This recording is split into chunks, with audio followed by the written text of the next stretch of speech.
Welcome back to my channel ভ্রমণ প্রতীক। Good morning everyone. আজ একটা স্পেশাল ডে। আজ হচ্ছে 1 জানুয়ারি 2025। তো সকল বন্ধুদের জানাই নতুন বছরের শুভেচ্ছা, হ্যাপি নিউ ইয়ার। নতুন বছরের প্রথম দিনেই আজকে শুরু করতে চলেছি একটি ট্যুর, আর সেটা একদিনের ভ্রমণ। কিন্তু এটা বাইক ট্যুর নয়, আজকে চলেছি গড়বেতা এবং যাচ্ছি ট্রেনে। তাহলে চলো বন্ধুরা, নতুন বছরের শুভেচ্ছা দিয়ে শুরু করা যাক আজকের ভ্রমণ। আর সম্পূর্ণ দিন তোমরা আমার সঙ্গে থাকো আর এনজয় করতে থাকো সম্পূর্ণ ট্যুরটা। আমার হাতের অ্যানালগ ঘড়ির কাঁটা জানিয়ে দিচ্ছে যে এখন বাজে ঠিক সকাল 5টা, আর আমি দাঁড়িয়ে রয়েছি আমার বাড়ির নিয়ার স্টেশনে। এখানে কিছুক্ষণের মধ্যেই আসতে চলেছে আমার ট্রেন, আর সেই ট্রেনে আমি পৌঁছে যাব হাওড়া। তারপর সেখান থেকে ট্রেন ধরে সোজা সাঁতরাগাছি, কারণ টিকিট রয়েছে সাঁতরাগাছি থেকে এবং বোর্ডিং সেখান থেকেই। তাহলে চলো গিয়ে দেখা হচ্ছে হাওড়া, তারপর সাঁতরাগাছি।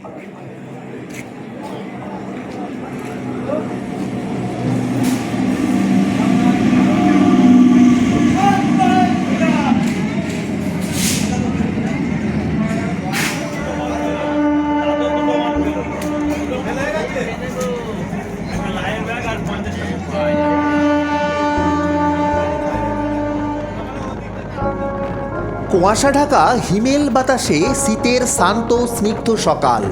বিভিন্ন গ্রাম শহর শীতকালীন লেপকম্বলের আমেজে নিমজ্জিত তখনও। প্রভাত রবির উত্তাপ তখনও গাত্রস্পর্শ করেনি, আর হালকা হিমেল বাতাসের মজা নিতে নিতে পৌঁছে গেলাম হাওড়া স্টেশন।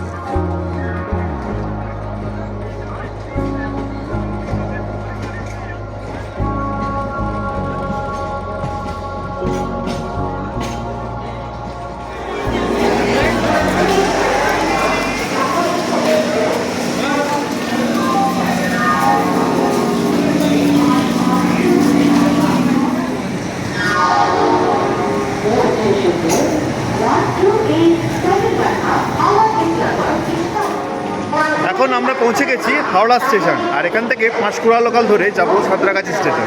সেখান থেকে আমাদের মেল রয়েছে আরণ্যক এক্সপ্রেস। তাহলে চলুন যাওয়া যাক। আজকে আমি একা নই, আমার সঙ্গে রয়েছে আরেকজন। চলে একটু দেখা দে, টাটা করো, টাটা, গুড মর্নিং। তাহলে চলুন দেখা হচ্ছে কি সাঁতরাগাছি স্টেশন। আমাদের মেল রয়েছে সাঁতরাগাছি স্টেশন থেকে, তাই পুনরায় হাওড়া থেকে লোকাল ট্রেনে চললাম সাঁতরাগাছির উদ্দেশ্যে। এইবার প্রভাত রবির সোনালি আলো ছড়িয়ে পড়েছে চারিদিকে, আর তারই হালকা উত্তাপ শরীর ও মনে এনেছে দারুণ এক হিল্লোল।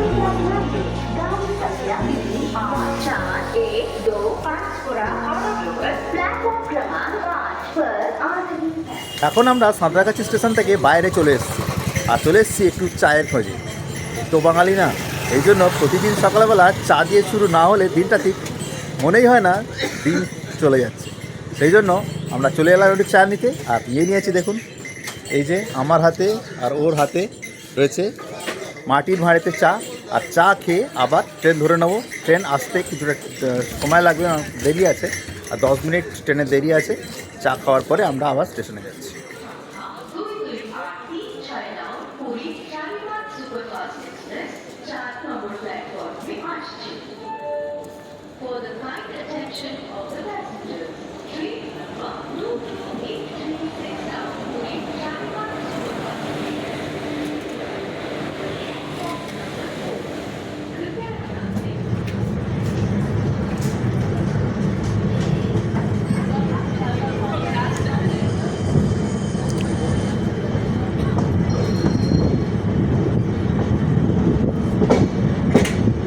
ওয়ান 2885 আরণ্যক এক্সপ্রেস, যা স্টার্ট করে সকাল 7:45 শালিমার স্টেশন থেকে।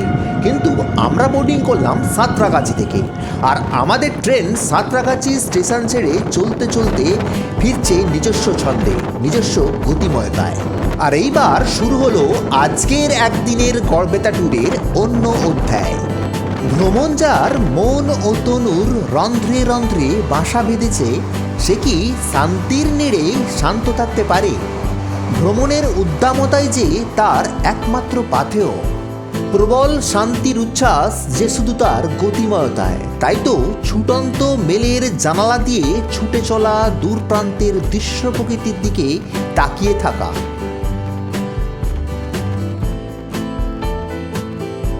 এরই মাঝে মোবাইলের স্পিডোমিটার অ্যাপে দেখে নিলাম মেলের গতিবেগ। এখন অ্যাভারেজ গতিবেগ 98 থেকে 100 কিলোমিটার প্রতি ঘন্টা, যা নেহাত মন্দ নয়। 100 কিলোমিটার গতিতে ছুটন্ত মেলের গতি, দুলুনি আর খুব ভোরে বিছানা ছেড়ে উঠে আসার ক্লান্তি সব মিলিয়ে কিছুক্ষণের জন্য পাড়ি দিলাম ঘুমের দেশে। আর শুরু হলো এক স্বপ্নময় ভ্রমণ কাহিনীর। আর এরই মধ্যেই আমাদের ট্রেন ফুলেশ্বর, উলবেড়িয়া, কুলগাছিয়া, বাকনান, ঘোড়াঘাটা, দেউলটি পার হয়ে পৌঁছাতে চলেছে কোলাঘাট স্টেশন। তবে কোলাঘাটে কোনো স্টপেজ নেই, পরবর্তী স্টপেজ খড়গপুর জাংশন। আর কোলাঘাট স্টেশনের পূর্বেই আমরা ক্রস করতে চলেছি বহু প্রতীক্ষিত, বহু স্মৃতির সেই রূপনারায়ণ নদ। দ্বারকেশ্বর ও শিলাইয়ের মিলিত প্রবাহের নাম রূপনারায়ণ। এই নদী মনে করিয়ে দেয় সেই ছোট্টবেলার অনেক ভ্রমণ স্মৃতি। এই নদীর ওপর এই অঞ্চলে রয়েছে 3টি ব্রিজ, 2টি কোলাঘাট রেল ব্রিজ ও একটি রোড ব্রিজ। একটি ব্রিজের ওপর দিয়ে স্লো মোশনে ছুটে চলা ট্রেনের সেই অভূতপূর্ব ঘটাং ঘটাং শব্দ, যা অনেক ট্রাভেলারের মতোই আমাকেও ক্ষণিকের জন্য পৌঁছে দেয় ছোট্টবেলার স্মৃতির ভ্রমণ পটে। বাবা মায়ের সঙ্গে বেড়াতে যাওয়ার সেই অনাবিল আনন্দের দিনগুলোতে। ছোট্ট পুঁজি, ছোট ছোট বেড়ানো আর দারুণ সব আনন্দ অভিজ্ঞতা। ব্রিজের ওপর দিয়ে চলার সময় বাবা আঙুল দিয়ে চিনিয়ে দিতেন নদী, পাহাড়, দেখাতেন রেলওয়ে সাইনবোর্ডে নদীর নাম। নদী, ব্রিজের শব্দ, রাতের রোমাঞ্চকে উপভোগ করতে স্লিপার বেডে শুয়ে জেগে থাকতাম ভোর রাতেও। এই বুঝি পার হয় নদী, এই বুঝি পাহাড়। বিশ্বাস করুন, কাঁধে ব্যাগ, হাতে ক্যামেরা নিয়ে হাজার প্লেসে বেরিয়েও ছোট্টবেলার বাবা মায়ের সঙ্গে বেড়ানোর সেই উদ্দাম অনাবিল আনন্দকে আর কখনো খুঁজে পাইনি। কথা বলতে বলতে এখন ক্রস করতে চলেছি দক্ষিণবঙ্গের ফুলের উপত্যকা নামে খ্যাত খিরাই। খিরাই স্টেশনের পূর্বেই রয়েছে কাঁসাই নদীর ওপর রেল ব্রিজ। আর এই খিরাই স্টেশন সংলগ্ন কাঁসাই নদীর তীরবর্তী বিশাল অঞ্চল জুড়ে রয়েছে শীতকালীন ফুলের চাষ, যার কারণেই একে ফুলের উপত্যকা বলা হয়। দূরের মাঠে দৃষ্টি নিক্ষেপ করলেই বুঝবেন ফুলের চাষ রয়েছে। আর এখন ট্রেন যে নদী পার হচ্ছে তার নাম কাঁসাই। এর পরেই রয়েছে খিরাই স্টেশন, তবে এই ট্রেনের কোনো স্টপেজ নেই। আর এইবার খিরাই ছেড়ে ট্রেন চলল গড়বেতার উদ্দেশ্যে। আর বেশ কিছু সময় অতিক্রান্ত হতেই বাইরের ভূপ্রকৃতিতে এলো বেশ কিছু পরিবর্তন। লালরঙা মাটির উঁচু নিচু অঞ্চল, কোথাও কোথাও পাথুরে ছোঁয়াও রয়েছে। শ্বেত কাণ্ডযুক্ত একদল বৃক্ষরাজি উদয় হয়েছে বিস্তীর্ণ অঞ্চল জুড়ে। বুঝলাম, খড়গপুর, মেদিনীপুর, শালবনী, চন্দ্রকোনা পার হয়ে পৌঁছাতে চলেছি আমাদের আজকের ভ্রমণের গন্তব্য স্টেশন গড়বেতা।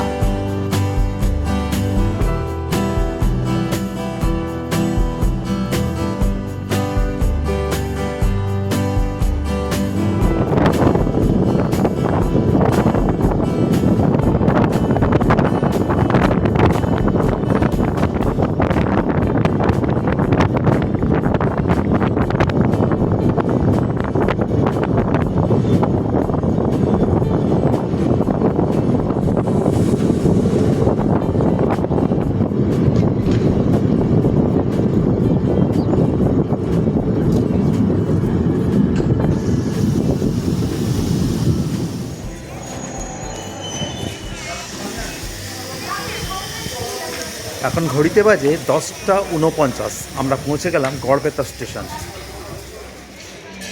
আমরা এখন গড়বেতা স্টেশনে দাঁড়িয়ে রয়েছি। আর গড়বেতা স্টেশনের এখন আমাদের বাইরে যেতে হবে এবং সেখান থেকে গাড়ি নিয়ে এখানকার যে দেখার জায়গাগুলো আমরা ঘুরে বেড়াবো সেরকমের ডিসিশন আছে। তাহলে চলুন আগে যাওয়া যাক গড়বেতা স্টেশনের বাইরে। এবার গড়বেতা স্টেশনের ওভারব্রিজ ধরে চললাম স্টেশনের বাইরের চত্বরে। প্রধান উদ্দেশ্য একটি টোটো বা অটো বুক করা। আমরা এখন দাঁড়িয়ে রয়েছি গড়বেতা স্টেশনের বাইরে, যেখানে অটো স্ট্যান্ড রয়েছে। দেখুন, এখানে টোটো স্ট্যান্ড রয়েছে। একটু বাইরের জায়গাটা দেখুন, দেখে নিই।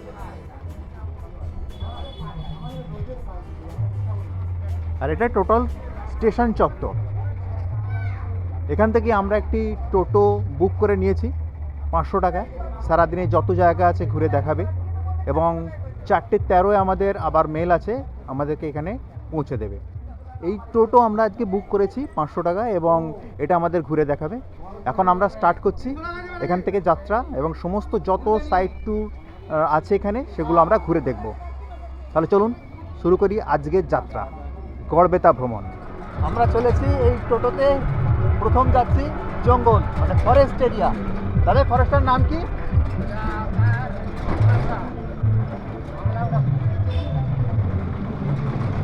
কি ফরেস্ট বলেন ওটাকে? আচ্ছা, এই ফরেস্টের নাম অ্যাকচুয়ালি আমলাগোড়া ফরেস্ট। তাহলে দেখাই আপনাদেরকে পুরো রাস্তা এবং আমলাগোড়া ফরেস্ট।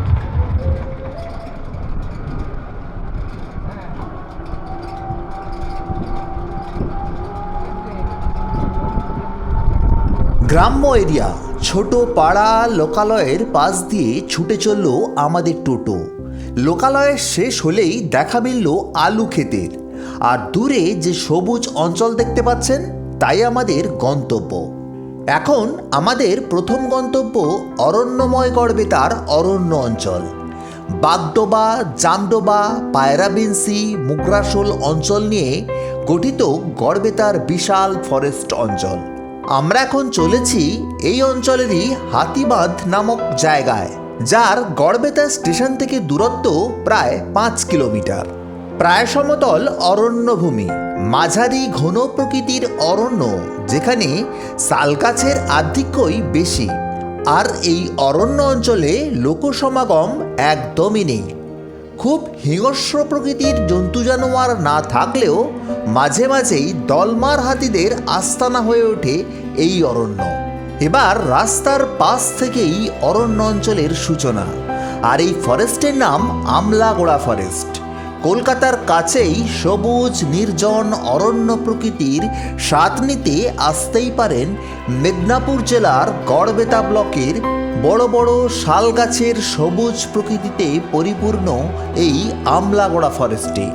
এটাকে মূলত এলিফ্যান্ট করিডর হিসাবে ধরা হয়, তাই ভাগ্য ভালো থাকলে সাক্ষাৎ হতেই পারে হস্তিকুলের সঙ্গে। এছাড়া বন্য শূকর, শিয়াল, বিষধর সাপের দেখা প্রায়শই মেলে, আর লম্বা লম্বা শাল গাছের সবুজের মধ্যে ডেকে চলা জংলি পাখি তো রয়েছেই। আমাদের টোটো এই জায়গায় এসে একটু থামলো। দেখুন, পুরো অরণ্য এরিয়া।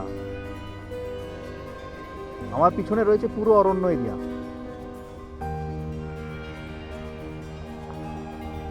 আবার আমরা শুরু করব জঙ্গলের উদ্দেশ্যে যাত্রা। আর আমরা এখন যে রাস্তা দিয়ে চলেছি তার নাম খেসিয়া ক্যানালপুল লেদাপুল রোড, যা সোজা গিয়ে উঠেছে গড়বেতা ক্যানাল পোলে। আমার বাম পাশ দিয়ে চলেছে সেই ক্যানাল, আর হাতিবাঁধ যেতে হলে খেসিয়া কানালপুল লেদাপুল রুট থেকে বাম দিকে মোড় নিয়ে প্রবেশ করতে হবে জঙ্গলের মধ্যে। আর এই হাতিবাঁধটি অবস্থিত বাগডোবা নামক অরণ্য অঞ্চলে, যা ঘন অরণ্য দিয়ে ঘেরা। সেই ক্যানাল বা খালকে ডান দিকে রেখে আমাদের টোটো বাম দিকে বাঁক নিয়ে চলল অরণ্যের ভিতরের দিকে। চারদিক বেশ নিস্তব্ধ, টোটোর শব্দ ছাড়া আর কিছুই কর্ণগোচর হয় না। আমরা একদম ফরেস্ট এরিয়ার মধ্যে প্রবেশ করে গেছি। দেখুন, বাইরের অঞ্চল দেখলেই সেটা বুঝতে পারবেন, একদম ফরেস্ট।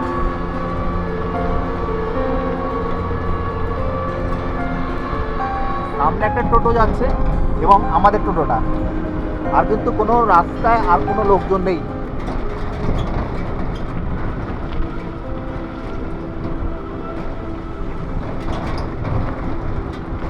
এই জঙ্গলে মেনলি শাল গাছ দেখা যাচ্ছে, মেনলি শাল গাছ।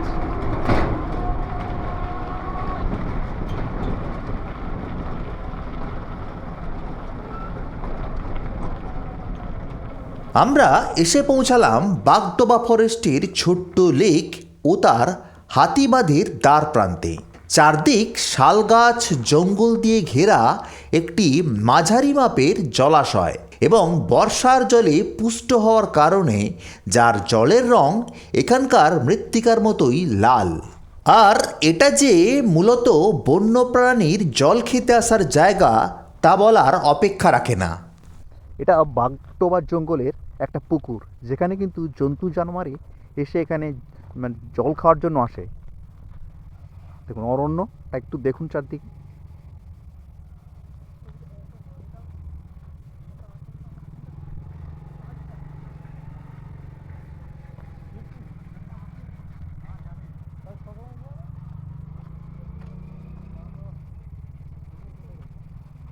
যে বগডোবা জঙ্গল আপনারা দেখছেন, এর মধ্যেই আছে হাতি। আর আপনাদের বললাম এই পুকুরে হাতি কিন্তু জল খেতে আসে। দেখুন তার পায়ের ছাপ, একটু পুরানো পায়ের ছাপ, কিন্তু এগুলো হাতির পায়ের ছাপ।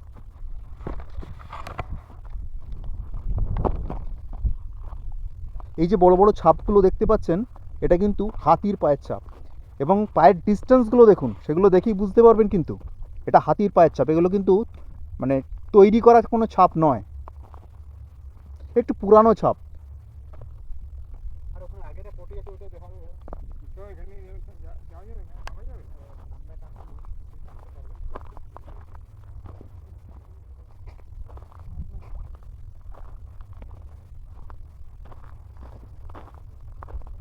প্রচুর জন্তু জানোয়ার যেখানে জল খেতে আসে, সেটা কিন্তু এই চত্বরটা দেখে বোঝা যাচ্ছে। দেখুন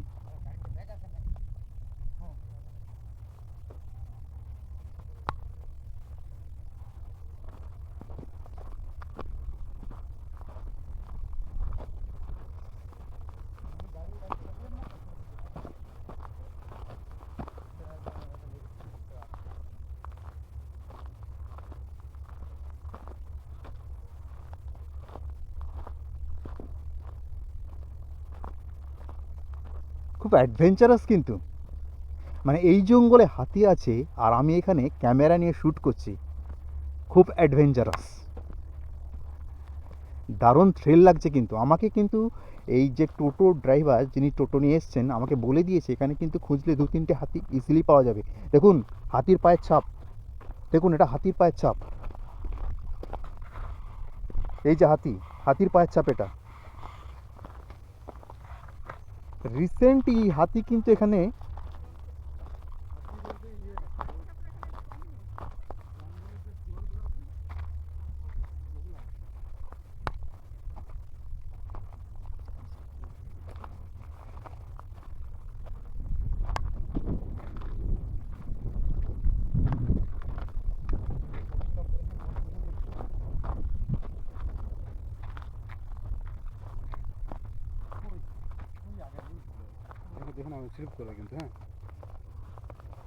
হাতির পায়ের ছাপ তো আপনাদের দেখালাম, এইবার দেখাই হাতি এখানে পায়খানা করে গেছে। দেখুন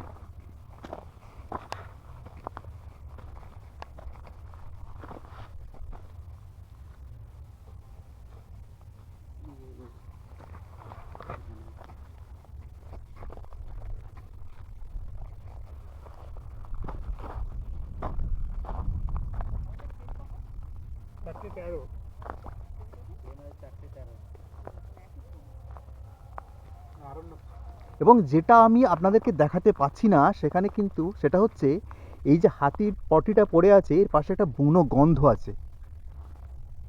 এই জঙ্গলি আবহের মধ্যে এই বুনো গন্ধ কিন্তু অত্যন্ত মানে লোমহর্ষক।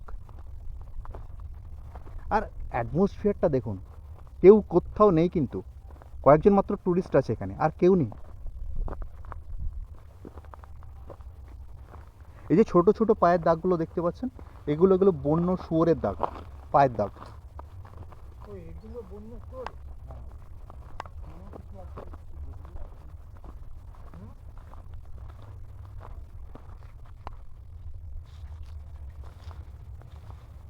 আমি কিন্তু অরণ্যের একদম মধ্যে ঢুকে গেছি এবং এখানেই হাতিগুলো থাকে।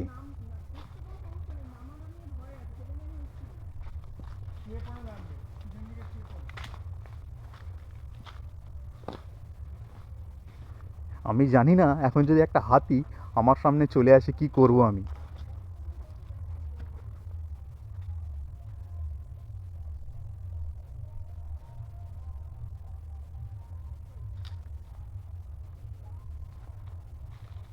ফরেস্ট ভীষণ ডেন্স নয়, এর মধ্যে দিয়ে হেঁটে যাওয়া যায়, কিন্তু ফরেস্ট, একদম ফরেস্ট এরিয়া।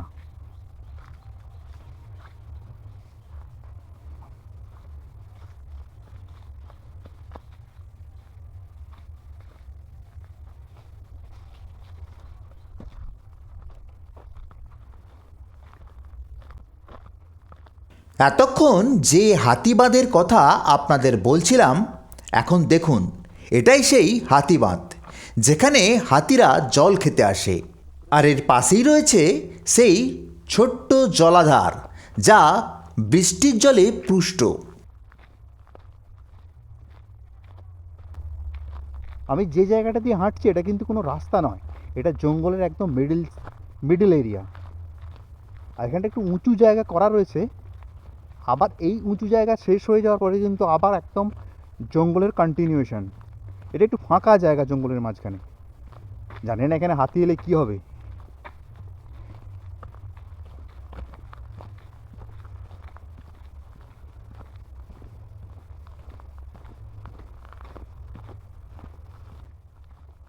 সুন্দর অরণ্য প্রকৃতির মধ্যে সময় কাটাতে বেশ ভালোই লাগে।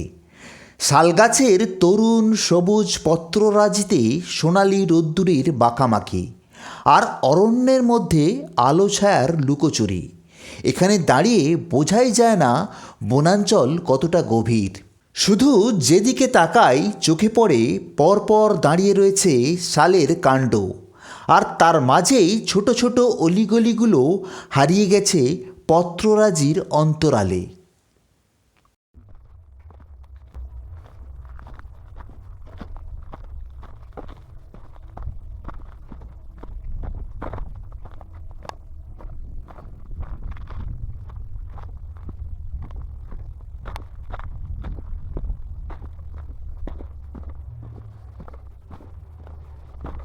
দেখুন বৃষ্টির সময় না এখান থেকে বৃষ্টির জল একদম সোজা গিয়ে পুকুরে পড়ে।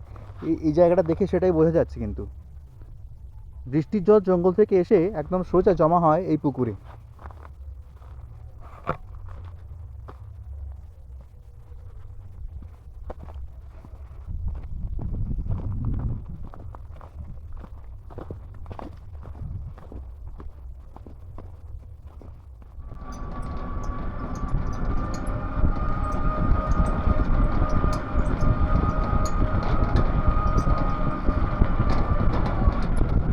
হাতিবাঁধ দেখে পুনরায় আমরা ফিরে এলাম খেসিয়া ক্যানালপুল লেদাপুল রোডে। আর আমার ডান পাশ দিয়ে চলেছে সেই ক্যানাল। এই রাস্তা আমলাগোড়া ফরেস্টের পাশ দিয়ে গিয়ে যুক্ত হয়েছে 60 নম্বর জাতীয় সড়কের সঙ্গে, যা এখন আমাদের গন্তব্য। তবে এই রাস্তা ভালো মন্দ মিশিয়ে মোরাম রাস্তা, যা মাঝে মধ্যে বেশ খারাপ। আর এখন আমার সম্মুখে রয়েছে 60 নম্বর জাতীয় সড়কের ওপর গড়বেতা ক্যানাল পুল। 60 নম্বর জাতীয় সড়কে উঠে বাম দিকে মোড় নিয়ে আমরা যাব রাসকুণ্ডু মোড়ের দিকে, যেখানে রয়েছে ফরেস্ট চেকপোস্ট, রত্নেশ্বর বাবা ও মা ভবতারিণীর মন্দির। ক্যানাল পুল থেকে রাসকুণ্ডু মোড়ের দূরত্ব প্রায় 2.5 কিলোমিটার, আর সম্পূর্ণ রাস্তাটাই জঙ্গলের মধ্য দিয়ে। দুই পাশ লম্বা লম্বা বৃহৎ সাইজের শাল গাছের সবুজে পরিপূর্ণ। মাঝখান দিয়ে সরু কালো ফিতের মতো জাতীয় সড়ক চলে গেছে এক প্রান্ত থেকে অন্য প্রান্তে। মাঝে মাঝেই বিভিন্ন সতর্কীকরণ বোর্ড, কোথাও লেখা হাতি পারাপারের স্থান, কোথাও লেখা বন্য জন্তু পারাপারের এলাকা। বনের মধ্যে দিয়ে রাস্তা প্রবাহিত হলেও ট্রাফিক যথেষ্ট। তবে অ্যাম্বিয়েন্সটা দুর্দান্ত। নির্জন অরণ্য নারীর মধ্য দিয়ে ছুটে চলা, মাঝে মাঝে দু একটি গাড়ির শব্দ ছাড়া পরিবেশ বেশ নির্জন। লোকবসতি প্রায় নেই বললেই চলে।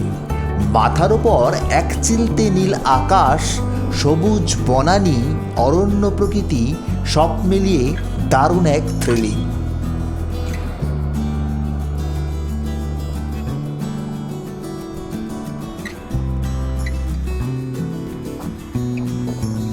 এইবার হাইওয়ের মাঝে এক জায়গায় টোটো দাঁড় করিয়ে আমরা জঙ্গলের মধ্যে ঢুকে পড়লাম। এই জায়গাটা অ্যাকচুয়ালি নাম কি সেটা আমি কিন্তু জানি না, কারণ আমি টোটো দাঁড় করিয়ে আমরা চলে এসেছি জঙ্গলটা দেখতে। ভিতরে একটা সুঁড়ি রাস্তা রয়েছে, মানে পায়ে চলা রাস্তা, আপনারা যেটা দেখতেই পাচ্ছেন সেটা মানে তৈরি করা রাস্তা নয়। আর বৃহৎ সব গাছপালা দেখুন।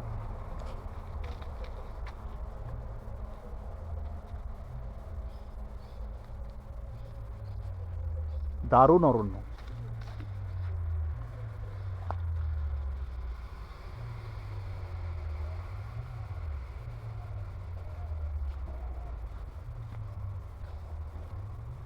খুব সাইলেন্ট অরণ্য, মানে খুব বেশি শব্দও কিন্তু এখানে শোনা যাচ্ছে না। দু একটি পাখি ডাকছে এই পর্যন্ত।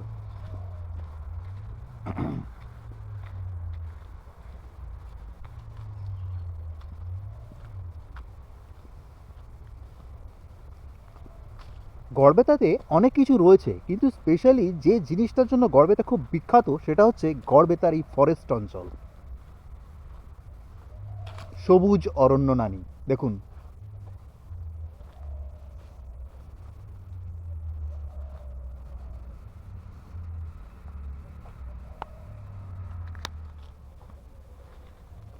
যতই এই রাস্তা ধরে যেতে থাকবেন ততই কিন্তু এই ধরনের অরণ্যকেই দেখতে পাবেন।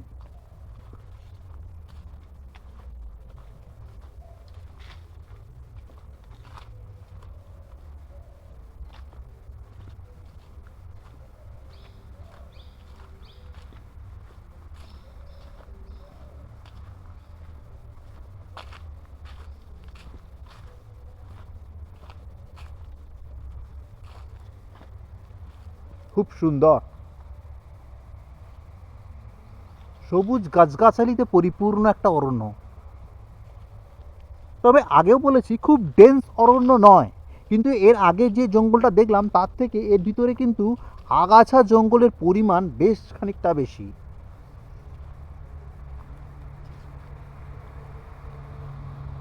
আর যত গাছপালা রয়েছে দেখুন সব কিন্তু খুব বড় বড় গাছপালা, আর নিচে গুল্ম জাতীয় ছোট ছোট গাছপালা রয়েছে, মাঝারি সাইজের গাছের কোনো চিহ্ন নেই। এটা গড়বেতা আমলাগড়া ফরেস্টের মুগ্রাসোল অঞ্চল। জঙ্গলের প্রকৃতি প্রায় একই রকম। অরণ্যের মধ্যে সরু রাস্তার মধ্য দিয়ে হেঁটে চলতে ভালোই লাগে। মাঝের হাইওয়ের মধ্য দিয়ে ছুটে চলা ট্রাক ও গাড়ির শব্দই একটু ছন্দপতন ঘটায় মাত্র। এইটুকু বাদ দিলে নির্জন বনে পাখির ডাককে উপভোগ করতে করতে হিমেল শান্ত পরিবেশে হাঁটার মধ্যে রয়েছে এক রোমাঞ্চ।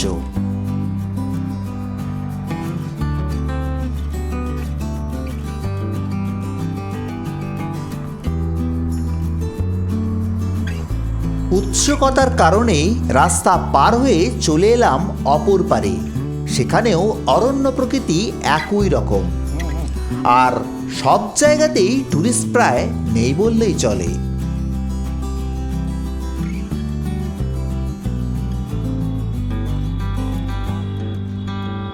দেখুন কত বড় একটা উইয়ের ঢিপি, দেখুন